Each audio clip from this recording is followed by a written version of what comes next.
छत्तीसगढ़ में 16 जून से नए शिक्षा सत्र की शुरुआत होने जा रही है। स्कूल खुलने से पहले ही स्कूल शिक्षा विभाग का एक आदेश सियासी बहस का विषय बन गया है। राज्य सरकार ने सरकारी स्कूलों में राष्ट्रगान, राष्ट्रगीत के साथ सरस्वती वंदना, गुरु वंदना, गायत्री मंत्र, भोजन मंत्र और छुट्टी के समय राजगीत अरपा पैरी के धार के गायन को अनिवार्य करने के निर्देश दिए हैं। सरकार इसे विद्यार्थियों के नैतिक और आध्यात्मिक विकास से इसको जोड़कर देख रही है, जबकि कांग्रेस इसे आरएसएस का एजेंडा और राजनीतिक प्रोपेगेंडा बता रही है। यह रिपोर्ट देखिए।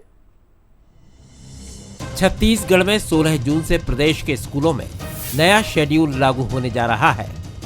स्कूल शिक्षा विभाग ने सभी सरकारी और अनुदान प्राप्त स्कूलों के लिए निर्देश जारी किए हैं, जिनके मुताबिक प्रार्थना सभा में राष्ट्रगान और राष्ट्रगीत के साथ सरस्वती वंदना, गुरु वंदना और गायत्री मंत्र का वाचन होगा।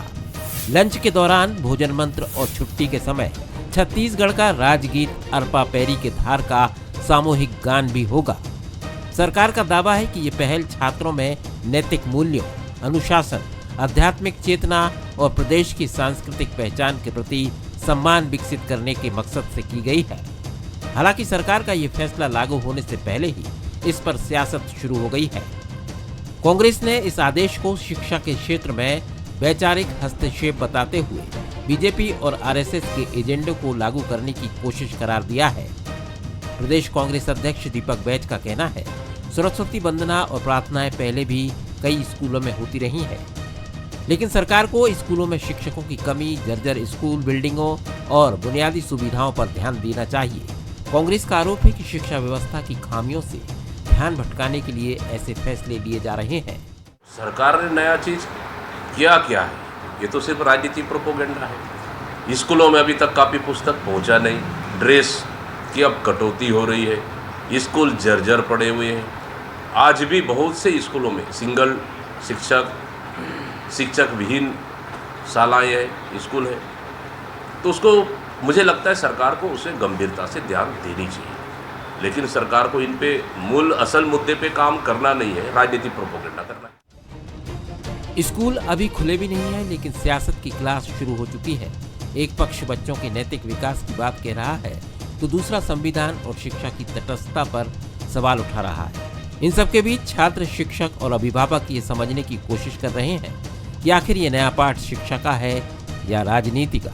उधर कांग्रेस के आरोपों पर उप मुख्यमंत्री अरुण साव ने तीखा पलटवार किया है। साव का कहना है कि ये किसी राजनीतिक विचारधारा का नहीं है, भारतीय संस्कृति, राष्ट्रभक्ति और संस्कारों का विषय है।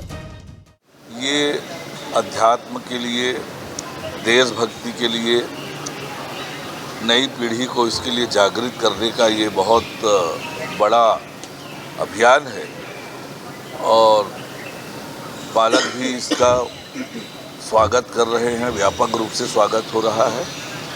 और ये विष्णुदेव साय जी के नेतृत्व में हमारी सरकार का बहुत ही ऐतिहासिक और बड़ा कदम है जो स्वागत योग्य है। छत्तीसगढ़ की राजनीति में शिक्षा और वैचारिक मुद्दों को लेकर पहले भी टकराव देखने को मिलता रहा है। कांग्रेस लंबे समय से सरस्वती शिशु मंदिरों और उनसे जुड़े सिलेबस पर आरएसएस की विचारधारा को बढ़ावा देने के आरोप लगाती रही है। ऐसे में स्कूल शिक्षा विभाग का नया आदेश एक बार फिर बीजेपी और कांग्रेस को आमने सामने ले आया है। अब देखना होगा छात्रों के नैतिक और आध्यात्मिक विकास के नाम पर शुरू की गई ये पहल शिक्षा व्यवस्था में सकारात्मक बदलाव का माध्यम बनती है या फिर सियासी बहस का नया विषय। शिखर देवांगन, बंसल न्यूज, रायपुर। इधर रायपुर से खबर आ रही है, जहां डिप्टी सीएम विजय शर्मा ने जवानों से मुलाकात की है। शौर्य चक्र विजेताओं का उन्होंने सम्मान किया। राष्ट्रपति से सम्मानित वीरों को बधाई दी है। इंस्पेक्टर लक्ष्मण केवट, रामेश्वर देशमुख को सम्मानित किया गया था। राइफलमैन भोजराम साहू का भी सम्मान किया। डीजीपी अरुण देव गौतम इस दौरान मौजूद रहे। नक्सल विरोधी अभियानों में ये सम्मान मिला है।